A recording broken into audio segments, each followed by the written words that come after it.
Des bolosses se font démonter par un bâton, le saucisson sec réplique et détruit leur perspective. Eugène Dubois avait toujours détonné comme un cheveu sur la soupe à cause de sa taille. Il culminait à 1,95 m, mais pesait à peine 65 kg. Sa silhouette étirée comme un haricot vert dans un costard. Ses bras et ses jambes semblaient avoir leur propre volonté, lui donnant l'air de quelqu'un trébuchant perpétuellement à travers l'existence. Au lycée Charlemagne, cela faisait de lui une cible de choix. L'ironie n'échappait pas à Eugène que sa silhouette longiligne le rendait idéal pour le basket, mais il n'avait jamais essayé. Il préférait rester invisible, se faufilant dans les couloirs les épaules rentrées, essayant de réduire l'espace qu'il occupait dans un monde qui semblait déterminé à le montrer du doigt pour toutes les mauvaises raisons. Quelques mois après le début de sa première au lycée Charlemagne, Eugène avait élaboré un plan centré sur l'évitement. Il savait exactement quel couloir se vidait en premier après chaque sonnerie, quelle cabine de toilette offrait le refuge le plus sûr pendant les repas de midi et comment se placer dans chaque salle de classe pour éviter d'attirer l'attention. Son approche fonctionnait la plupart des jours, mais pas tous les jours, et certainement pas quand Kevin Lemaire décidait qu'il valait son énergie. Kevin Lemaire attirait l'attention comme Eugène la fuyait. Demi d'ouverture de l'équipe de rugby, Kevin mesurait 1,70 m de muscles solides avec une démarche assurée qui découlait du fait de n'avoir jamais entendu le mot non. Ses cheveux châtain clair étaient toujours parfaitement coiffés, son blouson de l'équipe porté comme un insigne d'honneur, et sa bande d'admirateurs le suivant comme des chiots fidèles. Aux côtés de Kevin se tenait Julien Martin, plus petit mais plus large, avec des mains comme des hachoirs à viande et un sale caractère plus profond que son dévouement à Kevin. Le troisième membre de leur trio était Thomas Garnier, longiligne et bien bâti comme un défenseur, dont la spécialité était l'humiliation imaginative. La première altercation eut lieu un mardi d'octobre. Eugène traversait le couloir bondé entre la 2e et la 3e heure lorsque l'épaule de Kevin le percuta, envoyant ses livres voler à travers le sol brillant. Les élèves contournèrent à l'épave sans s'arrêter, leurs regards soigneusement détournés, tandis qu'Eugène se précipitait pour ramasser ses cahiers et ses stylos éparpillés. « Fais gaffe, grand-duc !» dit Kevin, son ton portant juste assez fort pour attirer l'attention sans alerter les professeurs à proximité. Ses potes gloussèrent en chœur, un son qui suivit Eugène dans le couloir comme un écho. Eugène resta silencieux, serrant ses livres plus fort et accélérant son pas. Il avait compris depuis longtemps que répondre ne faisait qu'aggraver les choses, que les bourreaux se nourrissaient de la réaction comme les prédateurs de la chair. Son père lui avait inculqué que la patience était une vertu, que la force ne résolvait rien, qu'il existait toujours des méthodes supérieures pour gérer les conflits. Eugène adhérait à cela, avait vécu selon ces principes toute son existence, même s'il le laissait tomber quotidiennement. La cantine devint la zone chaude de leur croisade croissante. La salle à manger de midi du lycée Charlemagne était un temple de l'ordre social, chaque table symbolisant un rang distinct dans l'environnement étudiant. Les rugbymen régnaient sur les tables centrales, leur voix résonnant à travers la pièce alors qu'ils racontaient les triomphes du week-end et les compétitions à venir. Eugène se dénichait généralement une table d'angle près de l'issue de secours, un emplacement stratégique qui permettait des fuites rapides en cas de besoin. Le jour où tout bascula, Eugène mangeait tranquillement son sandwich au jambon beurre quand Julien Martin s'approcha traînant un plateau débordant de pâtes à la carbonara. L'accident sembla involontaire à quiconque ne regardait pas attentivement, mais Eugène sentit la pression délibérée derrière le faux pas de Julien, alors que tout le contenu de son plateau trempait la chemise Lacoste bleu clair et le pantalon beige d'Eugène. La cantine explosa de rire. Les élèves sortirent leur portable pour enregistrer la disgrâce d'Eugène. La sauce blanchâtre colorant ses vêtements comme du sang. Les excuses de Julien étaient surjouées, son ton saturé de fausse inquiétude alors qu'il attrapait des serviettes en papier et commençait à frotter les taches plus profondément dans le tissu. « Désolé, mec, Je suis vraiment maladroit. Tiens, laisse-moi t'aider à nettoyer. » Eugène resta paralysé, la sauce coulant de sa chemise sur ses chaussures, sentant le poids de 200 paires d'yeux, documentant son humiliation. Il aspirait à disparaître, à tomber à travers le sol et à refaire surface quelque part loin du lycée Charlemagne et de sa collection de prédateurs. Au lieu de cela, il ramassa ses affaires et se dirigea vers les toilettes, ses chaussures grinçant à chaque pas. Ce que personne ne réalisait, ce qu'Eugène n'avait jamais révélé à personne au lycée, c'était que son apparente maladresse était une ruse. Chaque trébuchement était planifié, chaque mouvement maladroit conçu pour dissimuler la vérité sur qui il était vraiment. Eugène Dubois n'était pas seulement grand et mince, il était grand, mince et pratiquait les arts martiaux combinés depuis l'enfance. Son père, Samuel Dubois, était un ancien légionnaire qui avait ouvert une académie d'entraînement privée après avoir quitté le service. Eugène avait été élevé dans des salles de sport sentant la sueur et la détermination, entouré d'hommes et de femmes qui comprenaient que la véritable puissance ne venait pas de la taille, mais de la technique, du contrôle et de l'aptitude à rester calme sous pression.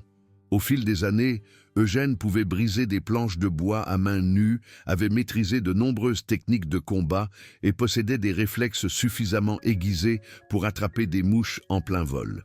Mais Samuel Dubois avait également transmis à son fils qu'avec une grande force venait une grande responsabilité.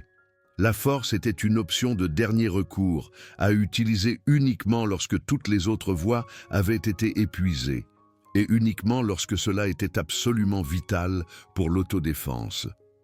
Eugène avait assuré à son père qu'il n'utiliserait jamais ses capacités pour blesser quelqu'un à moins que sa vie ne soit en jeu. Une promesse qui devenait de plus en plus difficile à tenir à mesure que l'agenda de Kevin Lemaire s'intensifiait. Les événements se développèrent comme de la moisissure dans un endroit humide. Kevin bousculait Eugène entre les cours, toujours assez fort pour piquer mais jamais assez fort pour constituer une agression claire. Thomas se spécialisait dans le combat verbal, inventant des surnoms qui se répandaient dans le lycée comme un virus. Échalas, fil de fer, le fakir. Julien privilégiait la dégradation physique, piétinant involontairement les pieds d'Eugène avec ses grosses bottes ou faisant tomber ses livres de sa main juste au moment où il atteignait l'entrée de sa salle de classe. Les professeurs soit ne remarquaient rien, soit choisissaient d'ignorer la situation. Madame Garnier détournait le regard lorsque Kevin faisait des gestes de tir avec ses doigts pendant le cours de français, les pointant vers Eugène tout en murmurant « pan » et en faisant semblant d'exhaler de la fumée des canons. L'entraîneur Picard gloussa même lorsque Thomas proposa qu'Eugène s'inscrive à l'équipe de basket, afin qu'il puisse l'utiliser comme mât de drapeau pendant l'interprétation de la Marseillaise. Les notes d'Eugène commencèrent à baisser à mesure que sa concentration s'effritait sous la tension constante. Il cessa de déjeuner à la cantine, passant plutôt la pause à la bibliothèque où Madame Leroy, la bibliothécaire expérimentée, gardait un refuge sûr pour les élèves en quête de sanctuaire. Mais même là, il ne pouvait pas complètement échapper. Kevin et ses potes inventèrent des raisons de visiter la bibliothèque, soi-disant à la recherche de livres, mais en réalité à la recherche d'occasions de harceler leur cible préférée. La fin arriva un vendredi de novembre, pendant ce qui aurait dû être la pause paisible d'Eugène à la bibliothèque. Il faisait des recherches pour un exposé sur la Seconde Guerre mondiale lorsque Kevin, Julien et Thomas entrèrent, leur voix inutilement forte dans l'espace silencieux. Madame Leroy aidait un autre élève dans l'espace informatique, laissant Eugène seul avec ses bourreaux. « Regardez ce qu'on a là », déclara Kevin, sa voix portant à travers l'espace d'études vide. « Ces grands-ducs, en train de lire sur de vrais héros qui ont réellement défendu quelque chose. » Eugène garda les yeux sur son livre, son doigt suivant les phrases sur la bataille des Ardennes, comme si les mots pouvaient le téléporter loin de cet instant. Il avait déjà lu cette section plusieurs fois, mais se concentrer sur le texte était préférable à reconnaître leur présence. Thomas fit le tour derrière lui, lisant par-dessus son épaule d'un ton exagéré. La bataille fit rage pendant des jours, avec des pertes s'accumulant des deux côtés. Il fit une pause dramatique. « Hé, Eugène, tu penses que tu tiendrais quelques secondes dans une vraie bagarre ?» Julien ricanait, sortant son portable pour enregistrer une vidéo. « On devrait vérifier cette théorie. Qu'est-ce que tu en dis, Échalas? Tu veux montrer tes talents de combattant que tu caches manifestement. » La mâchoire d'Eugène se serra presque imperceptiblement. Il sondait, mais il se rapprochait aussi de la vérité plus que quiconque auparavant. Il ferma son livre avec soin, se préparant à partir, mais Kevin se plaça sur son chemin. « Où vas-tu, fil de fer ?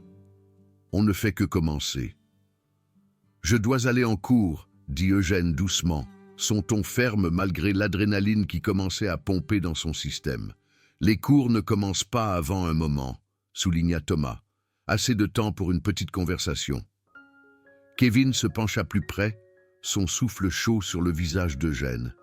« Tu sais ce que je pense ?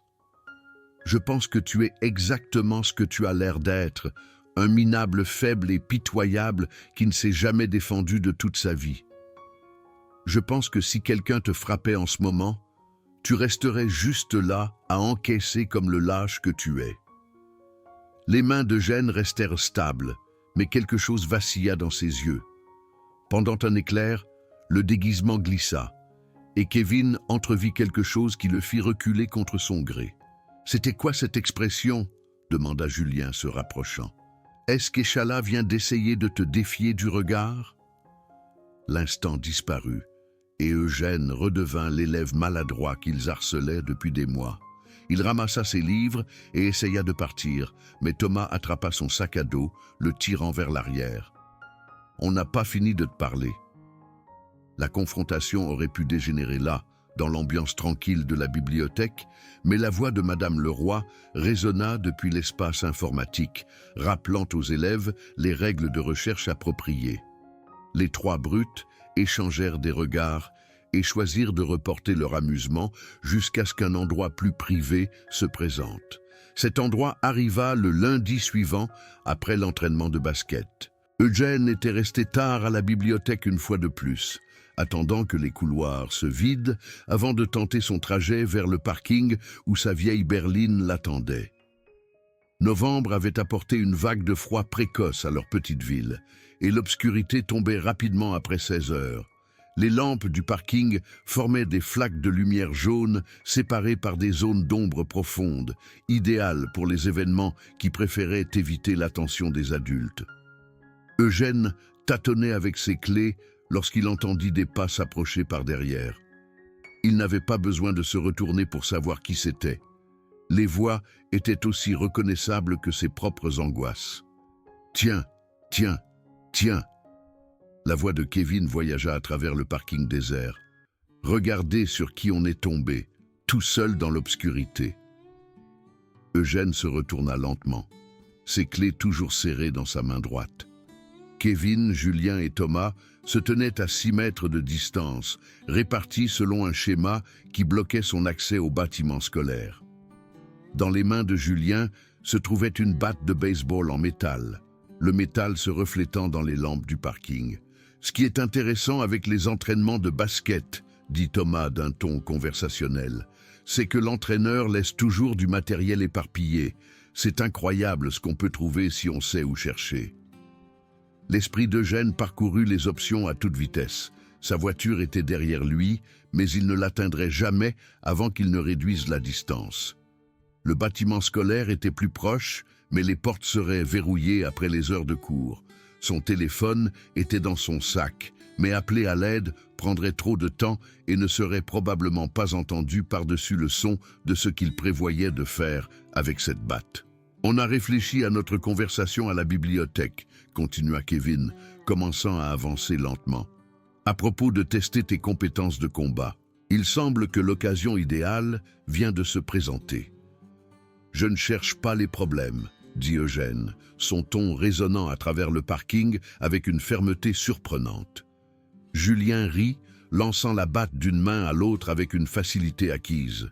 « C'est ça le problème, Échalas. Tu ne veux jamais de problème. Tu encaisses et tu encaisses et tu encaisses. Où est ta fierté, mec? Où est ton respect de toi-même? » Il n'en a pas, ajouta Thomas. C'est pourquoi il est parfait pour ce qu'on lui réserve.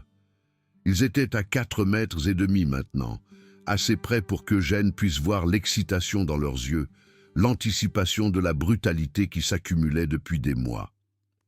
La batte reflétait la lumière, alors que Julien ajustait sa prise, et Eugène réalisa avec une clarté cristalline qu'il n'avait pas l'intention de simplement l'humilier cette fois. Ils avaient l'intention de le blesser, sérieusement. « Dernière chance de vous casser, dit Eugène, son ton baissant à peine un murmure. Kevin rit, un son dépourvu d'humour. Se casser? On ne fait que commencer. Julien a joué au baseball pendant des années. Il est curieux de savoir combien de coups il faut pour briser tes jambes d'allumette. Julien fit un pas en avant, levant la batte à la hauteur de son épaule. Considère ça comme une étude scientifique. On va commencer par tes rotules et on progressera à partir de là. Quelque chose de fondamental changea en Eugène Dubois à cet instant. Le déguisement qu'il portait depuis tant d'années ne glissa pas. Il se brisa complètement. Sa posture se redressa, ses épaules s'épaulèrent et toute son attitude se transforma de victime à agresseur en l'espace d'un battement de cœur. « Pose la batte », dit Eugène, son ton portant maintenant une autorité qui fit hésiter les trois brutes. « Sinon quoi ?» railla Julien, mais il y avait du doute dans sa voix maintenant. Eugène ne répondit pas avec des mots. Au lieu de cela, il bougea. Des années de pratique des arts martiaux entrèrent en action, alors qu'Eugène réduisait la distance entre lui et Julien avec une élégance fluide. La batte de métal se balançait vers ses côtes quand Eugène se baissa, sa main gauche saisissant le poignet de Julien, tandis que son coude droit se dirigeait vers le centre de Julien avec une précision chirurgicale. Julien se plia en deux, haletant pour reprendre son souffle, la batte tombant sur le trottoir, alors que ses mains agrippèrent son abdomen. Eugène fit pivoter l'élève plus grand, appliquant un étranglement qui coupait le flux sanguin vers son cerveau. Julien lutta pendant quelques secondes avant de s'affaisser, inconscient mais indemne. Kevin et Thomas restèrent paralysés, leur cerveau se déménant pour traiter ce dont ils venaient d'être témoins. L'épouvantail qui harcelait depuis des mois venait de neutraliser leur pote le plus fort avec des mouvements si fluides qu'ils semblaient chorégraphiés. « C'est impossible », murmura Thomas.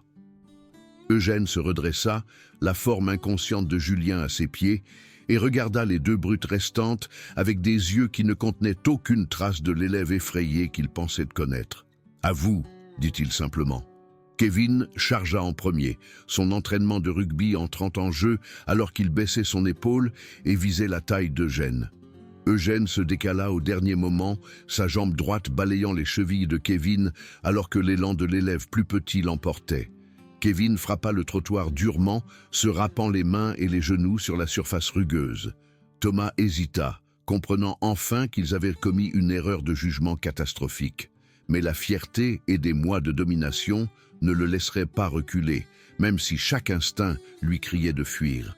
« Qui es-tu » demanda Thomas, tournant autour d'Eugène comme un prédateur méfiant, soudainement incertain de sa proie. « Je suis précisément qui j'ai toujours été » répondit Eugène, sa posture détendue mais préparée. « Vous n'avez juste jamais pris la peine de regarder. » Thomas feinta à gauche, puis plongea à droite, espérant plaquer Eugène autour de la taille. Eugène entra dans l'attaque au lieu de s'en éloigner, son avant-bras entrant en contact avec la gorge de Thomas dans une frappe contrôlée qui envoya le demi d'ouverture s'étaler vers l'arrière. Kevin s'était suffisamment rétabli pour charger à nouveau, cette fois plus prudemment. Eugène attendit jusqu'au dernier moment, puis pivota sur son pied gauche, sa jambe droite s'étendant dans un coup de pied latéral parfait qui attrapa Kevin dans les côtes. L'impact souleva Kevin de ses pieds et l'envoya s'écraser contre une voiture garée, l'alarme se déclenchant instantanément. Thomas se relevait difficilement quand Eugène se pencha et ramassa la batte de métal. Les yeux du demi d'ouverture s'écarquillèrent de panique, alors qu'Eugène levait l'arme, testant son poids et son équilibre. « Non !» haleta Thomas, reculant avec les mains levées. « Tu ne peux pas, tu n'es pas comme nous. » Eugène réfléchit à cela pendant un moment, la batte parfaitement équilibrée dans ses mains. Autour d'eux, l'alarme de la voiture continuait sa protestation stridente, mais aucune aide n'arrivait. Ils étaient seuls dans l'obscurité, avec les conséquences de leur choix. « Tu as raison, dit Eugène finalement.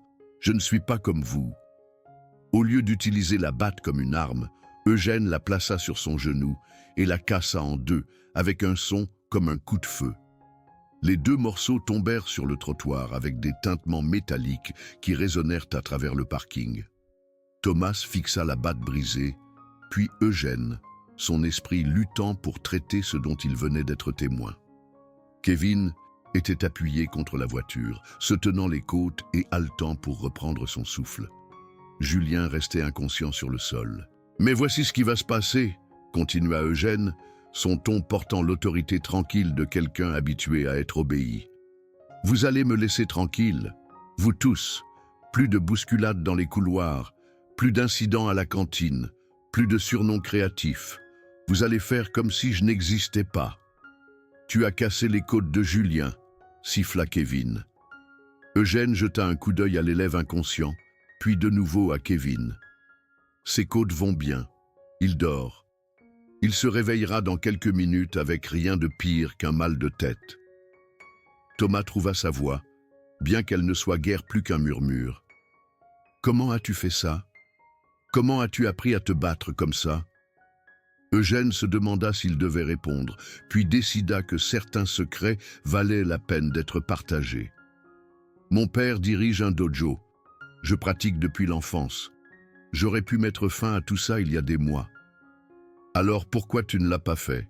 demanda Thomas, une partie de son ancienne arrogance revenant dans sa voix. « Parce qu'on m'a appris que la force ne devait être qu'un dernier recours. Qu'avec une grande force vient une grande responsabilité. Qu'il existe toujours une méthode supérieure pour résoudre les problèmes que de blesser les gens. » Eugène fit un geste vers la batte brisée, vers la forme inconsciente de Julien, vers la respiration laborieuse de Kevin. « Mais vous trois avez rendu très clair que vous n'étiez pas intéressés par de meilleures méthodes. » Julien remua, gémissant, alors que la conscience revenait. Ses yeux s'ouvrirent lentement, se concentrant sur Eugène debout, au-dessus de lui. « Que s'est-il passé ?» marmonna Julien, luttant pour se redresser. « Vous avez réalisé quelque chose d'important, » répondit Eugène. « Vous tous. » Thomas aida Julien à se relever, tous les deux gardant une distance prudente avec Eugène.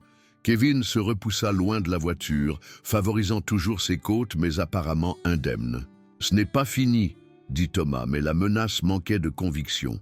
Eugène sourit, l'expression transformant tout son visage. « Si, c'est fini. Parce que si ce n'est pas le cas, si l'un d'entre vous me cause encore des problèmes, si vous me regardez même de travers, je ferai en sorte que tout le monde au lycée sache exactement ce qui s'est passé ici ce soir. Comment les trois gars les plus durs du lycée se sont fait démanteler par l'épouvantail qu'ils harcèlent depuis des mois. » La menace résonna plus fort que n'importe quel coup physique aurait pu le faire. Les réputations des lycées étaient des choses fragiles, construites au fil des années et détruites en quelques instants. L'histoire de leur défaite se répandrait comme une traînée de poudre, mettant fin à leur règne de terreur et les réduisant à des bouffons. « Tu ne le ferais pas, » dit Kevin. « Essayez, » répondit Eugène. Ils partirent sans un mot de plus, aidant Julien à marcher jusqu'au 4x4 de Thomas, leur tête baissée et leur fanfaronnade complètement dégonflée. Eugène les regarda s'éloigner, puis se dirigea vers sa propre voiture, ses mains complètement stables, alors qu'il insérait la clé et démarrait le moteur. Le lundi suivant apporta une nouvelle dynamique au lycée Charlemagne. Thomas Garnier se promenait dans les couloirs, les yeux baissés, ne commandant plus l'attention mais l'évitant activement. Julien Martin s'asseyait seul au repas de midi, son attitude confiante habituelle remplacée par des regards nerveux chaque fois qu'Eugène entrait dans la cantine. Kevin Lemaire inventait des raisons de prendre des itinéraires alternatifs entre les cours, s'assurant que leurs chemins ne se croisent jamais. Les autres élèves remarquèrent immédiatement le changement. Le trio qui avait régné par l'intimidation était soudainement devenu renfermé, presque timide. Des rumeurs se répandirent sur ce qui aurait pu déclencher un changement aussi radical, mais personne ne soupçonna la vérité. Eugène, quant à lui, découvrit que se défendre avait des résultats au-delà de la satisfaction immédiate de la justice rendue. Les élèves qui l'avaient auparavant ignoré commencèrent à hocher la tête dans les couloirs. Les professeurs qui avaient négligé sa présence commencèrent à l'interroger en cours. L'élève invisible devenait lentement visible, mais selon ses propres termes. La transformation culmina 2 semaines plus tard, lorsque l'entraîneur Picard approcha Eugène après le cours de sport. « Dubois » appela l'entraîneur alors qu'Eugène sortait du vestiaire. « Une seconde ?» Eugène s'arrêta, se demandant si d'une manière ou d'une autre, l'incident du parking avait fait surface. « Oui, monsieur. Je t'ai observé en cours. Tu te déplaces différemment de la plupart des élèves de ta taille. Tu as déjà fait du sport ? » « Pas au lycée, » répondit Eugène prudemment. L'entraîneur Picard l'étudia avec l'œil exercé de quelqu'un qui avait entraîné des athlètes pendant des années. « Tu as de l'allonge, une bonne stabilité, des réflexes rapides. Les auditions de basket sont la semaine prochaine. Tu devrais y réfléchir. » Eugène sentit quelque chose se déverrouiller dans sa poitrine, une porte s'ouvrant sur des opportunités qu'il ne s'était jamais permis d'envisager. « Je vais y réfléchir, entraîneur. » « N'y réfléchis pas trop longtemps, » dit Picard avec un sourire. « L'équipe pourrait utiliser quelqu'un avec tes capacités cachées. » La phrase prit Eugène au dépourvu. L'entraîneur savait-il quelque chose ou était-ce simplement une coïncidence ? « Capacités cachées ?» répéta Eugène. « Fiston, j'entraîne des élèves depuis des années. Je peux repérer ceux qui sont plus que ce qu'ils semblent être. La question est, es-tu prêt à cesser de te cacher ?» Eugène jeta un coup d'œil à travers le gymnase où les élèves se rassemblaient pour le prochain cours, où Thomas Garnier était visiblement absent de sa position de premier plan habituelle, où l'ordre social avait changé de manière subtile mais significative. « Ouais, » dit Eugène finalement, « je crois que oui. » L'histoire se répandit finalement, comme les histoires le font au lycée. Pas toute la vérité, mais des morceaux et des rumeurs qui grandirent en étant racontés.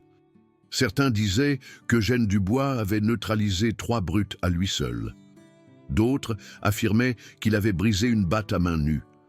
Quelques-uns murmuraient qu'il venait d'une lignée de combattants, que son attitude calme dissimulait des capacités dangereuses. Eugène ne confirma ni ne nia rien de tout cela. Il laissa le mystère se développer, comprenant maintenant que parfois la réputation était plus puissante que la réalité. L'important était que le harcèlement cesse, non seulement pour lui, mais aussi pour les autres. La bande de Thomas Garnier avait perdu son goût pour la terreur des faibles, réalisant apparemment que les victimes pouvaient riposter d'une manière qu'elles n'avaient jamais anticipée. Un vendredi soir de décembre, Eugène se retrouva de nouveau sur le parking de l'école, mais cette fois en tant que membre de l'équipe de basket junior, se dirigeant vers la maison après l'entraînement. Sa transformation de cible à athlète avait été remarquablement fluide, sa taille naturelle et sa grâce dissimulée faisant de lui un joueur redoutable malgré ses débuts tardifs. Alors qu'il chargeait son équipement dans sa voiture, Eugène remarqua Thomas Garnier marchant seul vers le parking des élèves. Leurs yeux se croisèrent à distance et pendant un instant, le temps sembla suspendu. Puis, Thomas hocha la tête, un petit geste qui aurait pu être du respect ou de la reconnaissance, ou simplement la reconnaissance que leur guerre était terminée. Eugène hocha la tête en retour, comprenant que le pardon n'exigeait pas l'amitié, que la justice n'exigeait pas la haine continue. L'élève effrayé et harcelé avait disparu, remplacé par quelqu'un qui comprenait sa propre valeur et ne laisserait pas les autres la diminuer. Conduisant vers la maison à travers les rues assombrissantes, Eugène réfléchit aux leçons apprises et aux prix payés. La force avait en effet été le dernier recours, utilisé uniquement lorsque toutes les autres voies étaient épuisées. Il n'était pas devenu la brute, n'avait pas laissé la force le corrompre en quelque chose qu'il méprisait. Au lieu de cela, il avait trouvé un équilibre entre le pouvoir et la retenue, entre se défendre et maintenir ses repères moraux. Son père avait eu raison au sujet de la responsabilité venant avec la force, Mais Eugène avait également réalisé autre chose. Parfois, cette responsabilité signifiait utiliser votre force pour vous protéger et protéger les autres de ceux qui abuseraient des sans-défense.